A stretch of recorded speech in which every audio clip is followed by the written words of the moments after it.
Hey everybody, this is Jason Spangler of the Santee Swapper. I've got another unboxing video for you today. It's been a little while since I've done one.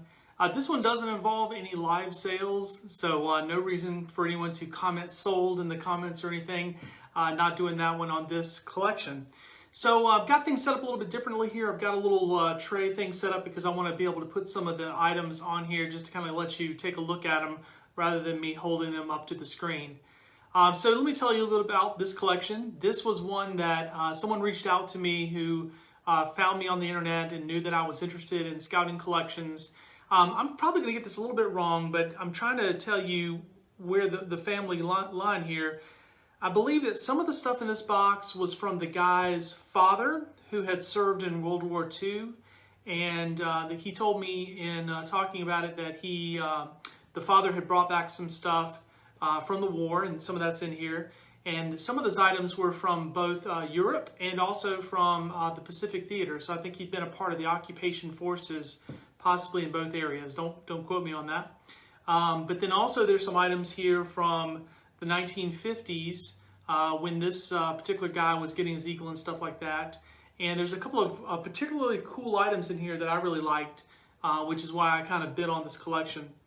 And I actually got this collection in two different groupings. So first off, I got this box from the guy, and I'll show you those items in just a second. And then, as sometimes happens, not very often, but sometimes happens, the guy contacted me and said, oh, by the way, I was telling my wife about this, and something like he asked her about the uniform, and she said, oh, you mean that blue jeans jacket thing? It's in the closet downstairs in the basement. And so he went down and found something else after he had already sold me everything. And so then we made a deal for him to send me that last item. And that's actually in this package. I haven't even opened it yet, but I know it's in here. And this is actually what I'm the most excited about. And I will show you that coming up. So let me just kind of go in and show you some stuff. This is really unusual for me in getting scout collections. I almost never really get items from the military mixed in with those, although it kind of makes sense that that would happen, but just doesn't happen that often. So let me kind of start off with that because that's, for me, the most unusual thing. So this big bag of patches here is all military stuff. It's all military units. I'm guessing a lot of this is from that World War II era. It looks to me like the guy that I bought this from may have grown up in the Fayetteville area. At least he grew up in Occoneechee Council in North Carolina, so I'm guessing that would have been Fort Bragg, that area. So in a minute you'll see some of the Boy Scout patches kind of ring true of that. So I'm guessing this guy would have been in the Army. But again, there's just some really beautiful unit patches here. And I know that these are, there's, just like people collect scout patches, there's people that collect military stuff. Good gosh, I know that. I do a newsletter for military collectors and I follow it pretty closely. Brad England sent me a nice file that I can use to identify these. It's kind of a book for insignia. And some of these I've seen before, like I know I've seen that patch before a bunch of times. Obviously these Hell on Wheels type patches from the mechanized divisions. But other ones you just don't really know what they are until here's the, we know what that guy is, right? Airborne. Then here's 101st Airborne, probably going to have a Screaming Eagles in here. Let's see, oh, there it is. So that'd be your Airborne there as well. And this guy, and some more, and some more. So most of these look like, American unit patches. Some are probably not. That's kind of like a bullion almost there. That's pretty cool. So I've had these for probably the better part of a month or two. There's your 82nd Airborne.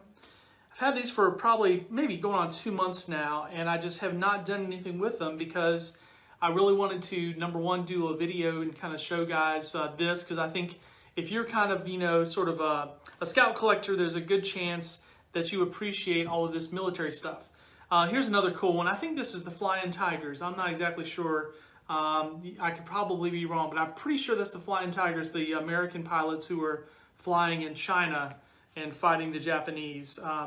So anyways, there's just a bunch, just a big bag of really, really cool military patches here. And I have to do my homework because I have a feeling that some of these are going to be pretty special.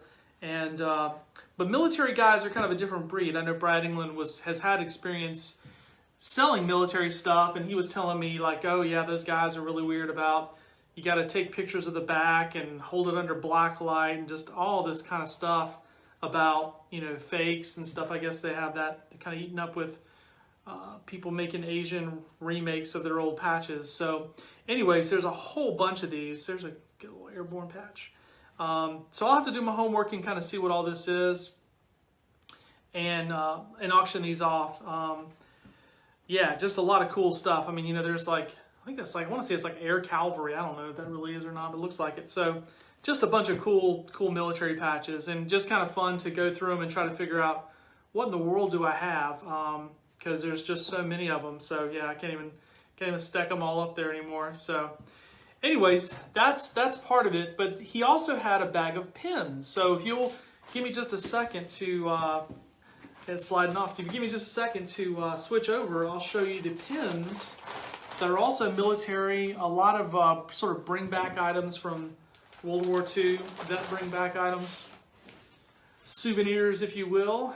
And I kind of wanted to film this video on Memorial Day because that would have a little more meaning with the whole military theme. But yesterday was just totally slammed doing shipping here at the office. Usually on Tuesdays, I'm the only person here, so I can kind of make up my schedule and do some pet projects. So that's kind of what I'm doing today, just kind of making it up as I go. All right, so here's the bag of military pins. And again, you know, similar situation. I really don't know a lot about these pins. You know, some of them are kind of easy enough, like there's some airborne wings like right there. These aren't going to stay as well just because they're, you know, they're kind of meant to slide around. So anyways, that may not work. But I know you guys want to see this stuff. So these are, you know, big old insignia pins that would have gone on a uniform. More airborne wings. There's a couple of ones here that are pretty darn cool. Let me show you this one. I actually did some research on this guy. So this is a pin, and obviously you can see the swastika on it. I did some research on this, and you can't see it up close. Well, I guess I can like try to hold it up really close. But it says, and this is in German, it says National Socialist DAP. So I looked this up on Wikipedia, and I don't know because I'm not an expert, but according to Wikipedia, this was a political party in Germany in like the late 20s, early 30s that Hitler joined, obviously. And it was interesting, the story on Wikipedia said that he joined it as almost like a spy. He was working for the army and he was trying to infiltrate this group. But then being this, you know, sort of charismatic guy, he sort of like took over the group. And this party lasted for a few years, and I guess eventually it morphs into the Nazi party in Germany. But I literally have never owned anything from that time period that had a swastika on it, that had that history to it. So that's kind of an item. I showed it to my wife, and she was a little freaked out by it. She wasn't sure she liked having something with a swastika in the house. But I thought it was kind of, you know, it's a piece of history. There's also some, obviously some Soviet pins here. So you have that sickle and crest there. So the Soviet pins, again, don't know a whole lot about those. They're probably super generic. There's a bunch of buttons and stuff, sort of generic US ones. That's probably Russian, right? Look, a little star guy there. And so I'll have to get into it with these guys and kind of see what we got. I may take some still pictures of these and just post them back in my group. And then, you know, if any of you want to be super helpful and say, oh, that one that has this on it, that's a such and such pin from such and such place.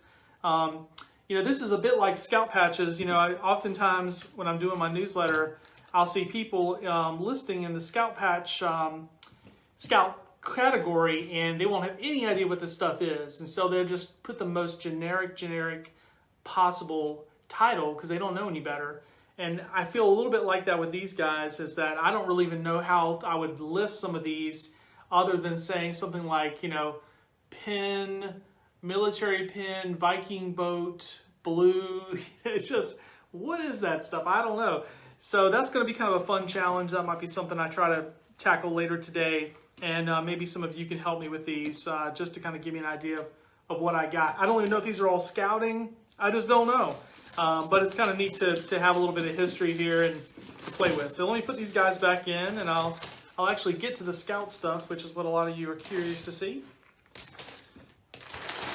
All right, so there's my military pins. All right, so the scout stuff, I'll show the sash is kind of one cool thing I want to show everybody.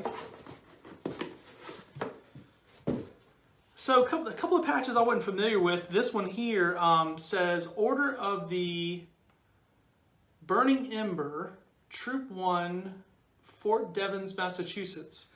So at some point, this guy, I think he, like I said, I think he did a lot of his scouting in North Carolina, maybe around Fort Bragg, but then at some point he moves to Massachusetts, and that's where you're going to see on the uniform in a minute, this Fort Devens, Massachusetts kind of pops up on there.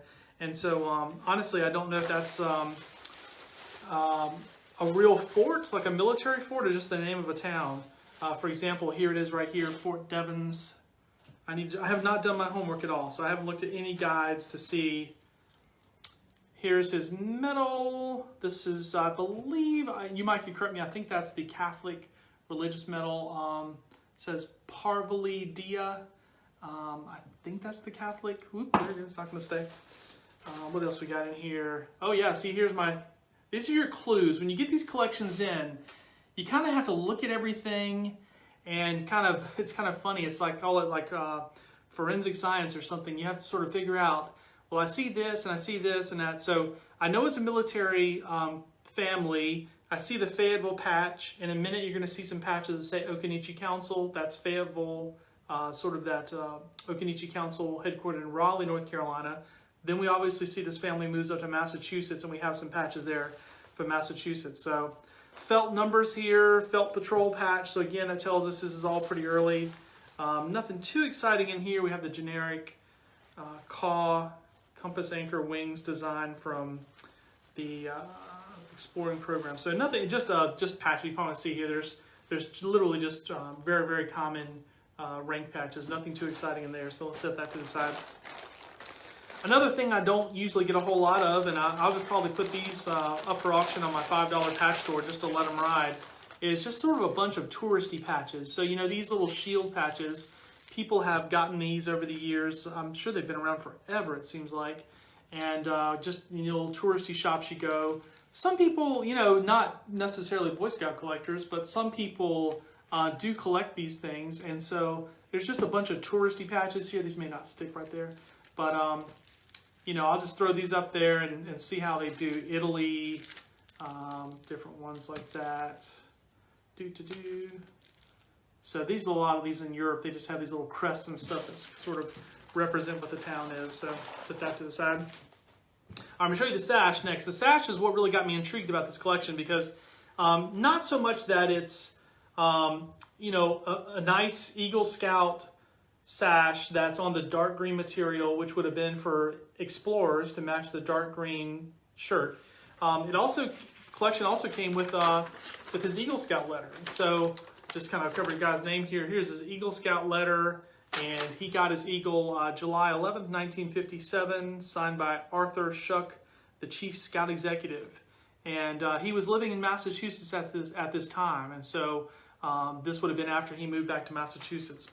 So this is definitely an Eagle Scout sash. You can tell by the merit badges here. I didn't get his Eagle medal. I didn't get an Eagle patch, which is a little bit disappointing, but it's not the end of the world. But here's what I was kind of excited about on the back, is that on the back, there are actually some Air Explorer patches here. And so I didn't look at the book before I went online, but I think that these are basically like position patches for Air Explorers. It's definitely not like, you know, Apprentice and that kind of thing, but these little bars represent, I believe, positions. But I've never had a merit badge sash in my collection, and I collect all this stuff, that had anything Air Explorer or Air Scout, whatever, sewn on the sash. And so that's what I thought was really cool, is that it kind of represents that here's a guy who has the, you know, it's kind of an unusual combination, the dark green Explorer sash, and those were all his merit badges are on from his time in Scouts. But then also you can see that later on that he signed up and joined the Air Explorers. And this patch right here, I don't know what camp that is. I need to take a look. It's going to be, it's probably a camp in Massachusetts, I'm guessing, because if you look here at the timeline, 1956, 1957, these two patches, And I know by 1957, July 11th, he was in Massachusetts. So that may be a Massachusetts camp. I just have to do a little bit of homework on that. So that's cool. That'll be a keeper. He sent me this as well. This was a picture from his father, and it's kind of cool here. This is actually, I'll read the title to you, 1st Guided Missile Battalion, 14th of July, 1947. And this is a V-2 rocket, a German V-2 rocket. And it's sort of like a souvenir kind of thing. This is based at the White Sands Proving Ground. So this is a picture in front of the post headquarters at the White Sands Proving Grounds. And it reads, German V-2 rocket, U.S. Army Ordnance Department, White Sands Proving Grounds. So his father is one of the people in this picture. So I just thought this was cool. I also don't get very many kind of panoramic, this is maybe true panoramic, but this is a nice, cool picture. Got a little tear here, got a little spot on it, but I thought that was really cool. I might even hang that up in my warehouse just because it's got the V-2 rocket, and again, kind of matching with this other World War II stuff. Thought that was kind of cool. So, all right, so now here's for the real winner. What's in this package is something that, despite me collecting this stuff for the better part of 5 or 10 years, this is something I did not have prior to getting this collection. I'm very, very excited to get it, to add it to my collection. These do come available on eBay. Honestly, at any point I could have gone ahead and bought this on eBay and spent the money, but I just try not to do that. I have stuff come through my hands all the time in dealing in scouting memorabilia, and I just was kind of patient and waited on one to come. And so now I'm super excited because I have all of this stuff, the sash, and I have this shirt. So what his wife described as a blue jeans jacket shirt was actually, as some of you probably have already guessed, was actually his Air Explorers uniform shirt. And, you know, this is just super freaking cool. So I live in Charlotte, North Carolina, and if you look at this Air Explorers uniform, it actually has patches. It has an Occoneechee Council patch. So again, that's North Carolina. It has that patch we saw from earlier from Fort Devens, and then it has a camporee patch from Occoneechee Council.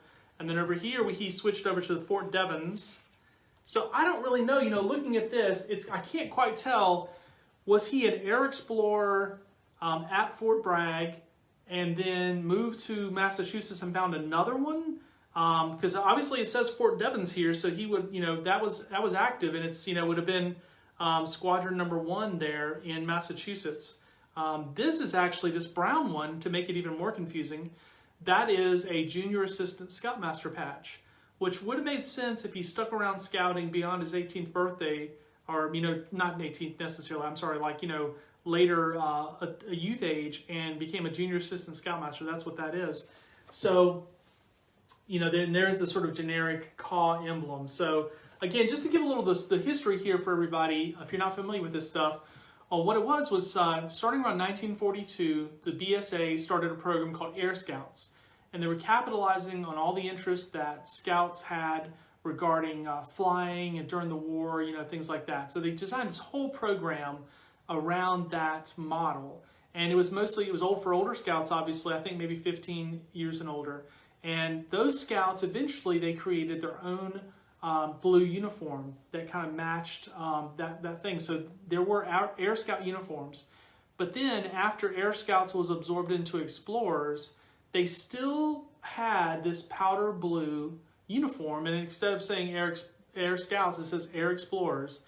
And they still had an advancement program that was kind of built around apprentice and craftsman, working all your way up to ace.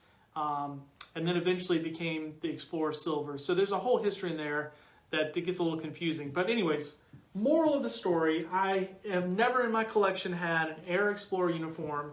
It does have his Eagle Scout rank patch on there, and it's just super, super cool. So this is something that I have a lot of the individual patches that would go with this. I have a Silver Award medal, I have all that stuff, but I didn't have the actual, you know, powder blue uniform, and now I do. So that was what I was really excited about for getting this collection. So I know I have a lot of friends that are in Occoneechee Council, and they would probably like to have an Air Explorer uniform shirt that has some Occoneechee patches on it. But guys, I'm sorry, I want to keep that one for my own collection. I really do collect the Air Explorer and Air Scout and all that stuff. So anyways, I just wanted to share this video with everyone. what I'll try to do is post some individual pictures of this military stuff, and if you're so kind as to give me a tip on what I've got, that would be great. Just to kind of let you know, I do hope to be doing some more of these unboxing videos. I have 2 more collections that have come in the last month that I've just left sitting on the table over there, and definitely want to do a little unboxing of them. So hope this was enjoyable. You can find me on YouTube, Santee Swapper. Again, Jason Spangler. Thank you very much for watching.